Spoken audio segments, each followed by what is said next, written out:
दोस्तों, आज मैं आपको ठंड में 5 अनाथ बहनों का बोरी घर की कहानी सुना रही हूँ। माँ पिताजी हमें छोड़कर क्यों चले गए? बच्चे रोते हुए कहते हैं। उनकी सबसे बड़ी बहन कहती है, चिंकू तू रो मत। अगर तू ऐसे रोएगी तो माँ पिताजी को बहुत बुरा लगेगा। उन्हें बिल्कुल भी अच्छा नहीं लगेगा कि हम तेरा ठीक से ख्याल नहीं रख पा रहे हैं। चिंकी तू रो मत। कोमल दीदी, अब हमारा क्या होगा? हम कैसे रहेंगे माँ पापा के बिना?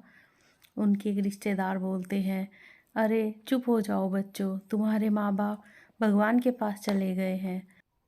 ऐसे में तुम लोग रहोगे तो उन्हें बहुत बुरा लगेगा। पूजा, ठीक है आंटी। रिश्तेदार, हे भगवान तुमने ऐसा क्यों किया? अब इन छोटी छोटी बच्चियों का क्या होगा? ये अपना कैसे ध्यान रखेंगी? ऊपर से इतनी ठंड पड़ रही है। क्या करेंगे ये बच्चे? कैसे अपना जीवन यापन करेंगे?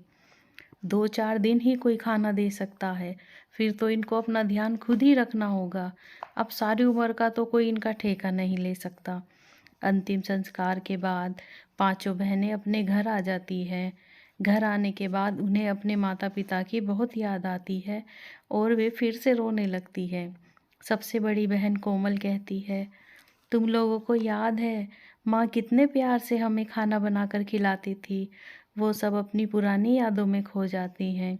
जब उनकी माँ उन्हें बुलाती थी, माँ बोलती थी, कोमल, पूजा, बीना, पिंकी, चिंकी, जल्दी आओ बेटा, खाना तैयार है। और वो पांचों पलंग के नीचे छुप गई थी। तब माँ बोलती हुई, जल्दी जल्दी आओ, नहीं तो ये स्वादिष्ट आलू गोभी की सब्जी मैं ही खा जाऊंगी। माँ उनको झूठ मूठ खाते हुए ललचाने लगती है। तभी वे पांचों पलंग के नीचे से निकल कर आती है।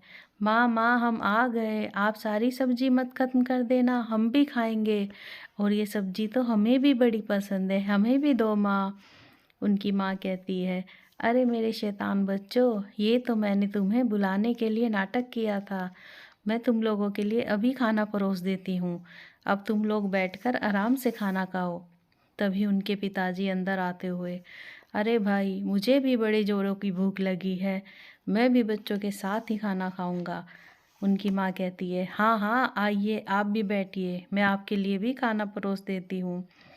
बच्चे रोते हैं, हाँ हमें भी याद है दीदी, अब तो माँ पिताजी नहीं रहे, अब हम कैसे रहेंगे और हम खाना कहाँ से खाएंगे?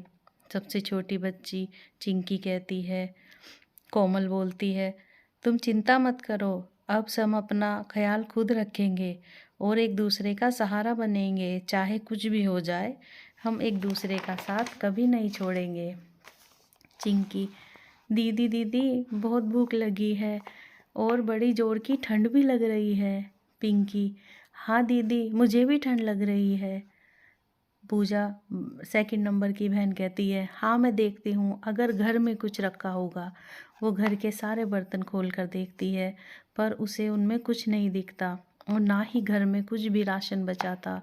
वो आकर बड़ी बहन कोमल को बताती है, कोमल दीदी घर में तो कुछ भी नहीं है, मैंने पूरी रसोई छान ली है, कहीं कुछ भी खाने को कुछ नहीं मिला है। कोमल, अब क्या होगा? हम कहाँ से खाने का इंतज़ाम करेंगे? क्या करूँ मैं? हे भगवान! तभी पड़ोस की एक आंटी खाने का थाल लेकर आती है और बोलती है, ये लो बच्चों खाना खा लो और शाम को भी मैं खाना भिजवा दूँगी, लेकिन उसके बाद से तुम लोगों को अपना इंतज़ाम खुद कर लेना है। बच्चे कहते हैं, ठीक है आंटी, और वो झटपट खाना खा लेते हैं। रात को भी वो आंटी उनको खाना दे जाती है। खाना खाकर बच्चे सो जाते हैं। पिंकी छींकते हुए सुबह को पिंकी छींकते हुए उठती है, आच्छी दीदी दीदी रात में मुझे बड़ी ठंड लगी और मुझे जुकाम भी हो गया है। चिंकी कहती है, तुझे ठंड नहीं लगी क्या? तभी पिंकी कहती है, हाँ हाँ मुझे भी ठंड लगी है, पर हम कर ही क्या सकते हैं। कोमल, आज खाने का इंतज़ाम कैसे होगा? मुझे लगता है अब मुझे कुछ काम करना होगा ताकि हम खाना खा सकें। तभी पूजा भी कहती है, हाँ दीदी मैं भी आपके साथ काम पर चलूँगी। दोनों एक साथ सिग्नल पर जाते हैं। कोमल गाड़ियों पर अपना रुपट्टे से साफ करके लोगों से पैसे मांगती है और पूजा भीख मांगने लगती है। पूजा कहती है, साहब हमने कल से कुछ नहीं खाया, हमें कुछ पैसे दे दो, घर पर मेरी 3 छोटी बहनें भी भूखी प्यासी बैठी हैं। आदमी बोलता है, चलो भागो यहाँ से। जाने कहाँ कहाँ से आ जाते हैं भीख मांगने।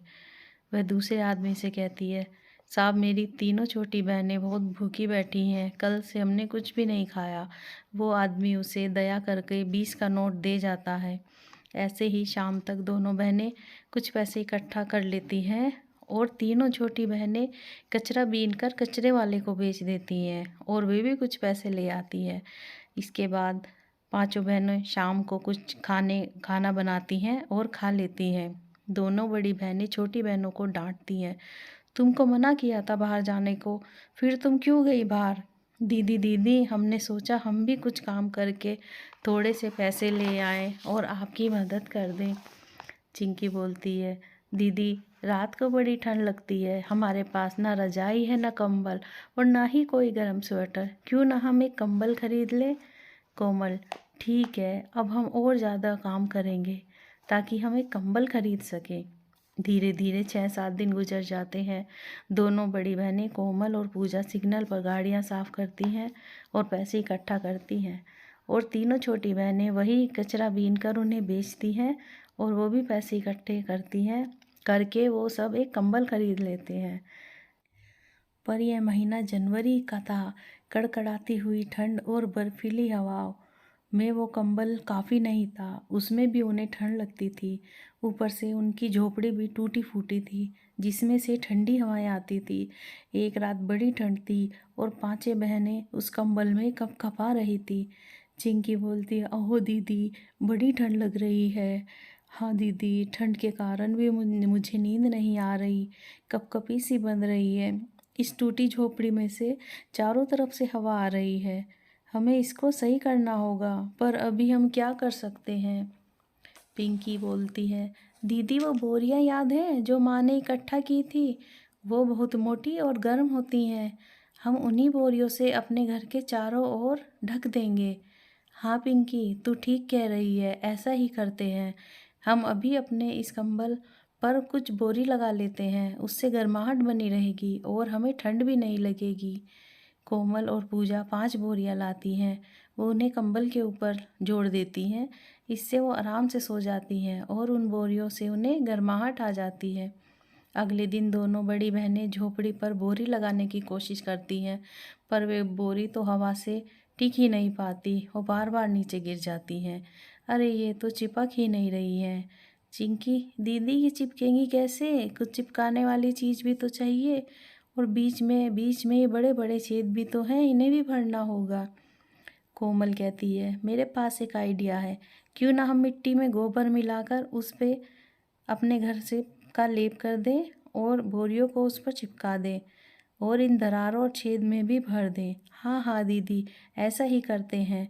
फिर वो सारी बहनें गोबर इकट्ठा करती हैं और मिट्टी भी। फिर वे सब गोबर व मिट्टी का एक लेप बनाकर अपनी उस झोपड़ी पर चारों तरफ चिपका देती हैं और फिर उस पर बोरियां चिपका देती हैं जो उनकी माँ ने इकट्ठा करके रखी थी। इससे उनके घर में ठंडी हवाएं नहीं आती। अब उनका घर बोरी का घर बन गया और उसमें उन्हें ज़्यादा ठंड भी नहीं लग रही थी। चिंकी बोलती है, अरे दीदी हमारा घर तो बहुत ही सुंदर हो गया है और अब इसमें ज़्यादा ठंड भी नहीं लग रही है और ना ही बाहर से तेज़ हवा आ रही है। पिंकी, मुझे अब अपना घर गर्म भी लग रहा है।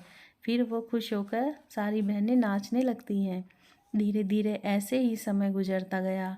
अब दोनों बड़ी बहनें कोमल व पूजा घरों में साफ सफाई का काम करने लगती हैं और धीरे धीरे पैसे जमा करके वे अपनी तीनों छोटी बहनों का स्कूल में एडमिशन करा देती हैं। कुछ साल ऐसे ही निकल जाते हैं। अब पांचों बहनें बड़ी हो गई। पढ़ लिख कर तीनों छोटी बहनें अच्छी जॉब पर लग जाती हैं और दोनों बड़ी बहनें उसी काम पर लगी रहती हैं। एक दिन पिंकी कोमल से कहती है, दीदी दीदी आज हम बहुत खुश हैं। क्यों भाई, आज ऐसा क्या हुआ है?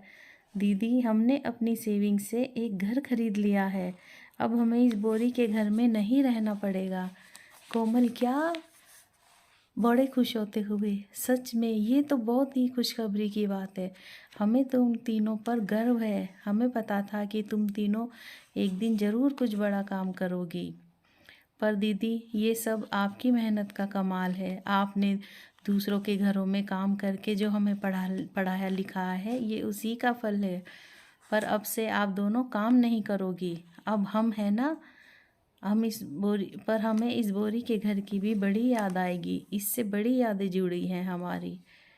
हाँ, अब पांचों बहनें अपने पक्के घर में चली जाती हैं। अब उनकी सारी परेशानियां व दिक्कतें दूर हो गई और वे खुशी खुशी अपने नए घर में रहने लगी।